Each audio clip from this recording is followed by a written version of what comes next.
এখন যদি তোমাকে আগ্রহ কাজ করানোর জন্য বারবার এগুলো গাইডলাইন দিতে হয়, মোটিভেশনাল কথা বা ইন্সপিরেশনাল কথা বা গল্প শেয়ার করতে হয়, তাহলে তো আসলে ভাইয়া তুমি আগেই বাদ পড়ে গেছো। তোমার কীভাবে চান্স হবে?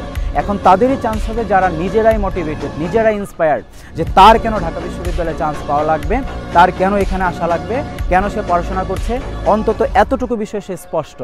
সে এটা হয়তো বা জানে না যে সে ঢাকা বিশ্ববিদ্যালয়ে চান্স পাবে কি না, এটা আল্লাহ তাআলা ভালো জানেন, এবং সে এটা বিশ্বাস করে যে আল্লাহ তাআলা ভালো জানেন, ইনশাআল্লাহ মানে আল্লাহ যদি চান আমি চান্স পাবো, সে এটা বিশ্বাস করে মনে প্রাণে, এবং সে নিয়মিত পড়াশোনা করছে। সে এটাই স্পষ্ট যে সে তার ঢাকা বিশ্ববিদ্যালয়ে যাওয়ার ইচ্ছা বা চান্স পাওয়ার ইচ্ছাটা খুবই একদম স্বচ্ছ বা ট্রান্সপারেন্ট, এটা সে একদমই খুবই ডিটারমাইন্ড, সে ইনশাআল্লাহ ঢাকা বিশ্ববিদ্যালয়ে চান্স পাবে। তুমি আশেপাশের অনেকেই দেখে ভাবছো যে ও এরা তো এত রকমের স্টুডেন্ট বা এরকম স্টুডেন্ট, বা এরা তো পড়াশোনা করছে না, বা আমি কি তাহলে আমিও তো এরকমই বা এরকম, আমিও তো তাহলে চান্স পাবো না এরকম, বা তুমি সাথের কেউ ভালো করছে তুমি সেটা দেখে আবার ডিমোটিভেটেড হয়ে যাচ্ছে যে তুমি তো ভালো করছো না। তোমার দ্বারা ভালো করা সম্ভব, অবশ্যই সেটাকে সিরিয়াসলি দেখতে হবে। বি ইউনিটে 3টা সাবজেক্ট আলাদা করে একদিন তুমি নিয়ে বসো, তুমি দেখো যে কোন কোন টপিক বা কোন কোন চ্যাপ্টার বা কোন কোন সাবজেক্টে কী কী লেকিং আছে।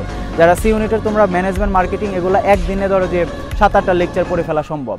হ্যাঁ, অ্যাকাউন্টিংও ধরো যে 2 দিনে শেষ করে ফেলা সম্ভব রিভিশন দিলে, কিন্তু ধরো যে এগুলো মোটামুটি একটা রিভিশনে রাখো, কিন্তু ইংলিশটাকে খুব ভালোভাবে পড়ো। ইংলিশ ধরো যে অবশ্যই তোমার ভালোভাবে পড়তে হবে। যে অন্যান্য সাবজেক্টে খুবই ভালো করেছে, ইংলিশে ধরো যে আবার এই 5 নম্বর আসেনি একটা এমসিকিউর কারণে।